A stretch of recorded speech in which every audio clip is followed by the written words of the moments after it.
Hello student, welcome to Diwakar online classes.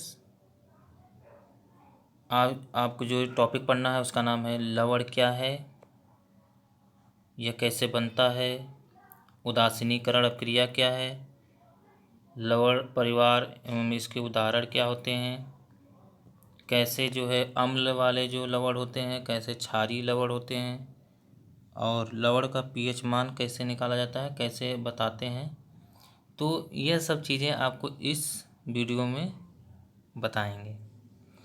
तो देखिए, आपको हमने बताया था कि जब अम्ल और जो क्षार होते हैं आपस में अभिक्रिया करते हैं तो वह लवण तथा जल बनाते हैं। और लवण तथा जल बनाने के कारण जो लवण होता है वह क्या होता है, विद्युत उदासीन होता है। मतलब उसमें न अम्लीय लक्षण होते हैं न क्षारीय लक्षण होते हैं।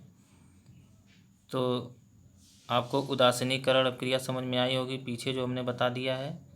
लवण परिवार जो है इसमें बहुत ज़्यादा वेरिएशन है, इसको आपको समझना है। बहुत आसान टॉपिक है लेकिन इसमें आपको ध्यान देना पड़ेगा और इसके उदाहरण भी आपको समझना पड़ेगा। और लवण का पीएच मान आपको बहुत आसानी से समझ में आ जाएगा। लवण का पीएच मान आपको पता ही है कि जो सॉल्ट होता है उसका पीएच मान 7 होता है। तो आइए हम शुरू करते हैं इसकी टॉपिक आज जो है लवण क्या है। देखिए, जैसा इस डायग्राम में बना हुआ आप देख रहे हैं, इसमें उदासीनीकरण अभिक्रिया को दिखाया गया है। अम्ल प्लस क्षारक जो होते हैं, मतलब अम्ल एक तरफ से जो है मिलाया जा रहा है और क्षारक एक तरफ से मिला करके एक बीकर में जब मिलाया जाएगा तो उसमें अम्ल और क्षारक आपस में जब मिल जाएंगे तो जो अभिक्रिया होगी उससे लवण प्लस जल बनेगा। तो यह देख रहे हैं जो डायग्राम में, यह क्या है, उदासीनीकरण अभिक्रिया है। तो देखिए लवण कैसे बनते हैं। HCl क्या है, एसिड है, अम्ल है। और KOH पोटेशियम हाइड्रोक्साइड क्या है, बेस है, क्षारक है। जब दोनों को देखेंगे जल में अगर घोल देंगे तो आप देखिए HCl जो है, जो हाइड्रोक्लोरिक अम्ल है, वह किस में बदल जाएगा, H+Cl- में। और KOH जो पोटेशियम हाइड्रोक्साइड वो किस में बदल जाएगा, K+OH- में। अब दोनों को एक में जब मिला देंगे तो वह क्या बन जाएगा, KCl पोटेशियम क्लोराइड बन जाएगा, जो क्या होगा, सॉल्ट होगा। और यही क्या कहलाएगा, लवण कहलाता है। देखिए, अब क्रिया में कभी कभी आप जब देखते होंगे कि जैसे हाइड्रोक्लोरिक अम्ल है प्लस सोडियम हाइड्रोक्साइड है, एसिड है, बेस है, जब दोनों रिएक्शन करेंगे तो NaCl बनता है, सॉल्ट बनता है और H2O बनता है। आप डायग्राम में देख सकते हैं। तो इसमें जो होते हैं लवण के जो दो आयनिक भाग होते हैं, और एक पर धनात्मक आवेश होता है और एक पर क्या होता है, ऋणात्मक आवेश होता है।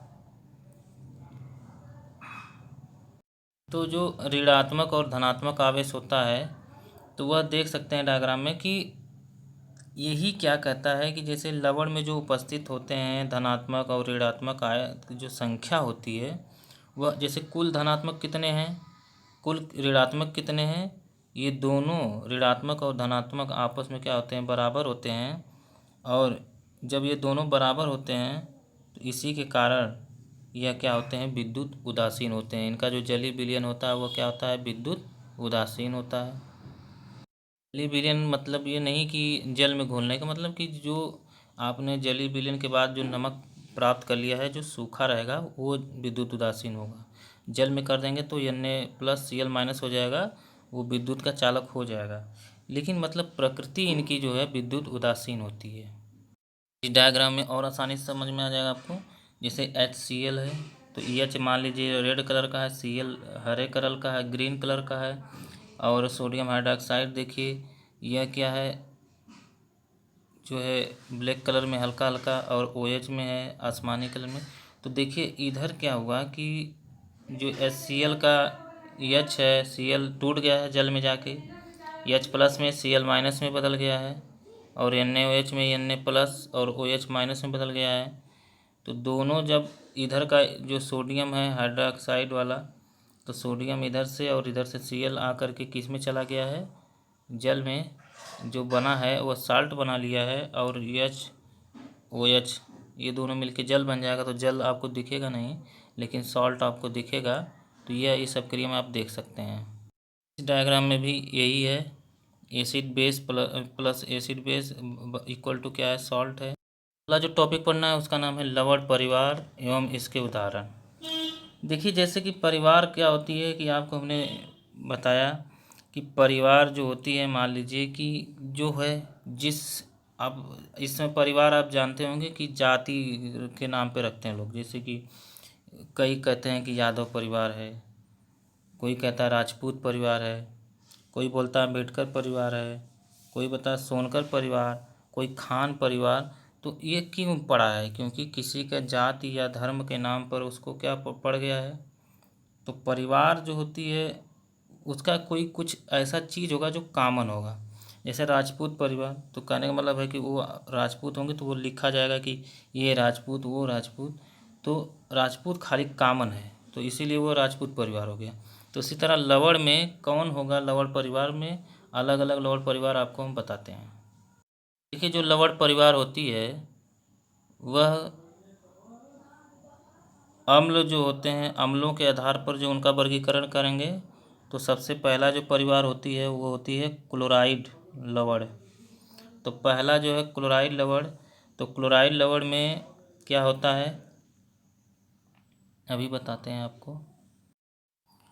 देखिए क्लोराइड परिवार में क्या होता है, किसी भी क्षार के साथ हाइड्रोक्लोरिक अम्ल की अभिक्रिया द्वारा प्राप्त लवण को हम क्लोराइड लवण के रूप में जानते हैं। जैसे देखिए सोडियम हाइड्रोक्साइड क्या है, क्षारक है, प्लस HCl क्या है, हाइड्रोक्लोरिक अम्ल है। जब अभिक्रिया कराया जा रहा है तो NaCl प्लस H2O बन रहा है।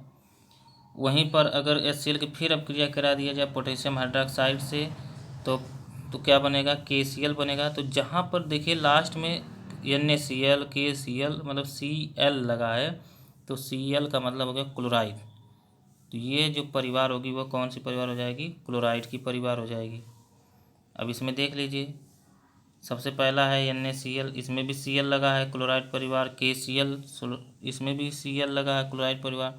कैल्शियम क्लोराइड इसमें भी Cl लगा है। मैग्नीशियम क्लोराइड इसमें भी Cl लगा है तो ये भी क्लोराइड हो गया। NH4Cl अमोनियम क्लोराइड इसमें भी क्लोराइड लगा है इसलिए यह क्लोराइड परिवार का है। एल्युमिनियम क्लोराइड ये भी किसका है, क्लोराइड परिवार का। और बेरियम क्लोराइड यह भी किस परिवार का है, क्लोराइड परिवार का है, मतलब यह क्लोराइड लवण है। तो अगला जो है अम्लों के आधार पर जो वर्गीकरण है उसमें देखिए नंबर 2 है नाइट्रेट लवण। किसी भी क्षार के साथ नाइट्रिक अम्ल की अभिक्रिया द्वारा प्राप्त लवण को नाइट्रेट लवण के रूप में जाना जाता है। तो नाइट्रेट मतलब क्या हो गया कि नाइट्रिक अम्ल से अभिक्रिया कराएंगे। तो नाइट्रिक अम्ल का सूत्र क्या होता है, HNO3। तो NaOH प्लस HNO3, तो लास्ट में क्या जुड़ जाएगा उसमें, NO3 जिसे हम बोलते हैं नाइट्रेट। तो देखिए NaOH plus HNO3 equal to NaNO3 plus H2O। और फिर उसकी अभिक्रिया हम पोटेशियम हाइड्रोक्साइड से करा दें तो KOH plus HNO3 equal to क्या बन जाएगा, KNO3 potassium nitrate plus H2O। तो इसमें देखिए नाइट्रेट लवण में क्या होगा कि जो HNO3 जो अम्ल होगा, नाइट्रिक अम्ल होगा, जब वह किसी क्षार से अभिक्रिया करता है तो नाइट्रेट लवण बनाता है। अब इसमें देख लीजिए उदाहरण में सोडियम नाइट्रेट NaNO3 है, इसमें भी NO3 लगा है। KNO3 इसमें भी NO3 लगा है। कैल्शियम नाइट्रेट इसमें भी CaNO3 ट्वाइस लगा है। और इसमें कॉपर नाइट्रेट में भी NO3 लगा है, मतलब यह नाइट्रेट परिवार का हो गया है क्योंकि NO3 क्या है, नाइट्रेट है। अगला देखिए जो तीसरा है सल्फेट लवण, जो परिवार है वो सल्फेट लवण परिवार। इसमें देखिए किसी भी क्षार के साथ सल्फ्यूरिक अम्ल की अभिक्रिया द्वारा प्राप्त लवण को हम सल्फेट लवण के रूप में जानते हैं। जैसे कि इसमें सल्फ्यूरिक अम्ल जो होता है उसमें H2SO4 लगा है तो SO4 जो है उसको हम बोलते हैं सल्फेट, SO4। तो अगर किसी के आगे SO4 लगा है तो वह क्या कहलाएगा, सल्फेट परिवार का कहलाएगा। तो सल्फेट लवण कैसा होता है देख लीजिए, Na2SO4। आपको हिंदी में लिखना हो तो उसका नाम हिंदी में लिख सकते हैं sodium sulphate. K2SO4 potassium sulphate. CSO4, तो calcium sulphate, MgSO4, magnesium sulphate और कॉपर सल्फेट। तो सबके आगे सल्फेट लगा है, इसलिए यह किसका है? सल्फेट लवण परिवार का है। अगला है जो चौथा है कार्बोनेट लवण। तो किसी भी क्षार के साथ कार्बोनिक अम्ल की अपक्रिया, कार्बोनिक अम्ल का सूत्र होता है H2CO3 की अपक्रिया द्वारा प्राप्त लवण को हम कार्बोनेट लवण के रूप में जानते हैं। उदाहरण के लिए देख लीजिए, जैसे इसमें क्या होगा कि CO3 कार्बोनेट जो है लास्ट में जुड़ा रहेगा और यही क्या कहलाएगा? कार्बोनेट लवण कहलाएगा। जैसे सोडियम कार्बोनेट पहला देख रहे हैं, दूसरा क्या हो जाएगा? पोटेशियम कार्बोनेट, तीसरा कैल्शियम कार्बोनेट, चौथा मैग्नीशियम कार्बोनेट, और भी चीज़ें होती हैं। अब दूसरा जो वर्गीकरण है जो लवण परिवार का, वह होता है क्षार के आधार पर। तो क्षार के आधार पर कैसे होता है? जैसे क्षार है सोडियम हाइड्रोक्साइड, तो सोडियम हाइड्रोक्साइड से जो भी लवण प्राप्त होगा तो उसको हम बोल देंगे सोडियम लवण। और इसी प्रकार जिन्हें कैल्शियम हाइड्रोक्साइड से प्राप्त करना है, तो मान लीजिए किसी से कैल्शियम हाइड्रोक्साइड से लवण प्राप्त हुआ तो उसे हम बोल देंगे कैल्शियम लवण। तो इसके उदाहरण देख लीजिए, जैसे सोडियम लवण, कैल्शियम लवण, पोटेशियम लवण, मैग्नीशियम लवण, अमोनियम लवण और कॉपर लवण। अभी इसका हम आपको उदाहरण दिखा देते हैं। डायग्राम में आप देख रहे होंगे कि इसमें Cl को रेड कलर से दिखाया गया क्लोराइड को, तो ये कौन सा परिवार का हो जाएगा? FeCl2 क्लोराइड परिवार का, MgCl2 क्लोराइड परिवार का। जिंक क्लोराइड लवण किसकी परिवार है? क्लोराइड पर। सोडियम क्लोराइड NaCl क्लोराइड परिवार। कॉपर क्लोराइड ये भी किसका है? क्लोराइड परिवार। और देखिए दो बीच में कौन है? सल्फेट, कॉपर सल्फेट है, एल्युमिनियम सल्फेट, ये कौन सा होगा? सल्फेट लवण होगा। और KCl भी क्या होगा? क्लोराइड परिवार। देखिए नाइट्रेट परिवार है सब, इसमें NO3 लगा है, NO3 लगा है, तो ये सब कौन से हो जाएंगे? सॉल्ट नाइट्रेट परिवार के जो नाइट्रेट लवण हो जाएंगे। इसे हम बोलेंगे कि यह क्या है? नाइट्रेट लवण का परिवार है। जैसे aluminium nitrate, barium nitrate, calcium nitrate, silver nitrate, iron nitrate, lead nitrate, potassium nitrate, sodium nitrate, copper nitrate, ये सब किसके एग्जाम्पल हैं? नाइट्रेट साल्ट्स के उदाहरण हैं। ये जो अगला है इसमें आप डायग्राम देख रहे हैं, इसमें देखिए कार्बोनेट परिवार, पहला लाइन 3 जो है अमोनियम कार्बोनेट, पोटेशियम कार्बोनेट, मतलब आगे कार्बोनेट लगा तो ये कौन सा लवण हो जाएगा? कार्बोनेट लवण। अगला देखिए पोटेशियम सल्फेट जो चौथा है, और K2SO4। फिर अगला है जो पांचवा है वह क्या है? अमोनियम सल्फेट, तो इसमें सल्फेट लवण हो गया। इस नीचे देखेंगे KNO3, NaNO3, यह किसका है? नाइट्रेट परिवार है। और नीचे जो देखेंगे पोटेशियम क्लोराइड, सोडियम क्लोराइड, यह क्या है? क्लोराइड परिवार का है। देख सकते हैं डायग्राम में, आपको समझ में आ जाएगा कि यह कार्बोनेट है परिवार के सब हैं। यह पूरा जो है कार्बोनेट साल्ट हैं। जितने भी सॉल्ट दिख रहे हैं ये सब किस फैमिली के हैं? कार्बोनेट लवण के हैं। अगली जो टॉपिक आपको पढ़ना है उसका नाम है लवणों का pH मान। तो देखिए जो सॉल्ट होते हैं उनका pH मान क्या होता है? अगर मान लीजिए प्रबल अम्ल है, अब प्रबल अम्ल आपको हम पढ़ा चुके हैं। जब प्रबल अम्ल और प्रबल क्षारक आपस में मिलते हैं तो जो लवण बनता है वह क्या होता है? उदासीन होता है। अब जब उदासीन होता है तो आपको पता है कि उसका pH मान क्या होगा? 7 होगा। तो प्रबल अम्ल और प्रबल क्षारक अगर मिलते हैं तो जो लवण बनता है वह क्या होता है? उदासीन होता है, और उसका pH मान क्या होता है? 7 होता है। लेकिन अगर दूसरा पॉइंट देखिए, प्रबल अम्ल एवं दुर्बल क्षारक के लवण जो होंगे, अगर प्रबल अम्ल होगा और दुर्बल क्षारक होगा तो जो प्रबल होता है वह क्या करेगा? दुर्बल, मतलब जो अमीर है, जो पैसे वाला है, वह क्या करेगा? गरीब वाले को दबा देता है।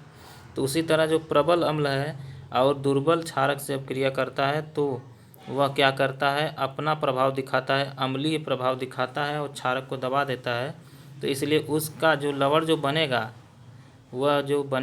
उसका जो pH मान होगा वह थोड़ा 7 से थोड़ा बहुत कम होगा, और इसलिए वह क्या होंगे? अम्लीय प्रकृति के होंगे। तीसरा पॉइंट है प्रबल क्षारक, अब यहाँ पर प्रभाव कौन दिखाएगा, क्षारक दिखाएगा।